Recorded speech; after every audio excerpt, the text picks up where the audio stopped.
தேவனே நான் ஓமதண்டையில் இன்னும் நெருங்கி சேர்வதே என் ஆவல் பூமியில். இவர் 11:4. விசுவாசத்தினாலே ஆபேல் காயினுடைய பலியிலும் மேன்மையான பலியை தேவனுக்கு செலுத்தினான். அதனாலே அவன் நீதிமான் என்று சாட்சி பெற்றான். அவரின் காணிக்கைகளை குறித்து தேவனே சாட்சி கொடுத்தார். அவன் மரித்தும் இன்னும் பேசுகிறான். ஆபேலுடைய பலியின் மூலம் ஆபேல் என்ன பேசுகிறான்? ஆபேலின் ரத்தம் என்ன பேசுகிறது பூமியிலன்னு பார்த்தீங்களா? மனிதர்கள் தங்கள் பாவங்களுக்காக இரத்தம் சிந்தப்படுவதும் இரத்தத்தினால் பாவ நிவர்த்தி உண்டாவது நான் விசுவாசிக்கிறேன். இந்த விசுவாசத்துக்காகத்தான் ஆபேல் மரித்தான்.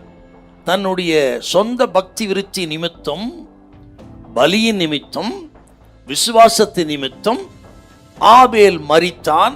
அதைத்தான் கர்த்தர் வந்து பேசுறார். ஆனால் இயேசு கிறிஸ்துவின் ரத்தம் அவருடைய சொந்த பக்தி விருத்திக்காக அல்ல, அவருக்காக அவர் சிந்தவில்லை. அவர் பாவம் அறியாதவர், பாவம் இல்லாதவர், பாவம் செய்யாதவர், பரிசுத்தர், மாசற்றவர், குற்றமற்றவர். அப்படியானால் அவர் ரத்தம் சிந்தினது தன் சொந்த விசுவாசத்துக்காக அல்ல, தன் பக்திக்காக அல்லங்க, அல்லது அவருக்காக அல்ல, அடுத்தவருக்காக ரத்தம் சிந்தினார் இயேசு. இன்னும் சொல்ல போனால் முழு உலகத்தின் ரட்சிப்புக்காக, பாவிகளின் ரட்சிப்புக்காக, அக்கிரமக்காரர்களை மீட்டெடுத்து கொண்டு வரும்படி அடுத்தவருக்காக ரத்தம் சிந்தினார் இயேசு என்று சொன்னால், ஆபேலின் ரத்தம் பேசுவதை பார்க்கலாம் மேலான ரத்தம் இயேசு கிறிஸ்துவின் ரத்தம். ஆபேலின் ரத்தம் சிந்தப்படுவது ஒரு சந்தர்ப்ப சூழ்நிலை. காயின் எழும்பி அவனை கொலை செய்து ஒரு சந்தர்ப்ப சூழ்நிலை நிமித்தம் ஆபேல் மரித்தான், ரத்தம் சிந்தினான். இயேசு கிறிஸ்து அப்படி இல்லை, சந்தர்ப்ப சூழ்நிலை அல்ல. இயேசு கிறிஸ்து இதற்கென்றே முன்குறிக்கப்பட்டார், இதற்கென்றே அவர் நியமிக்கப்பட்டார். பிதாவினால் நியமிக்கப்பட்டு முன்குறிக்கப்பட்டு அதன் அடிப்படையிலே தான் முழு உலகத்துக்காக தன் ஜீவனையே கொடுத்தார் இயேசு. அவரே சொல்றாருங்க அதை என்றால் இயேசு கிறிஸ்து ரத்தத்தின் வளவு எத்தனை மேலானதுங்க, அதை பார்க்கணுங்க. ரட்சிப்பை அனுபவத்தை பெற்ற தேவ பிள்ளைகளே, இயேசு கிறிஸ்து ரத்தம் நம்ம கொடுத்து வெளியேறப்பட்ட அந்த பாக்கியத்தை கொஞ்சம் சிந்திச்சு பார்க்கணுங்க.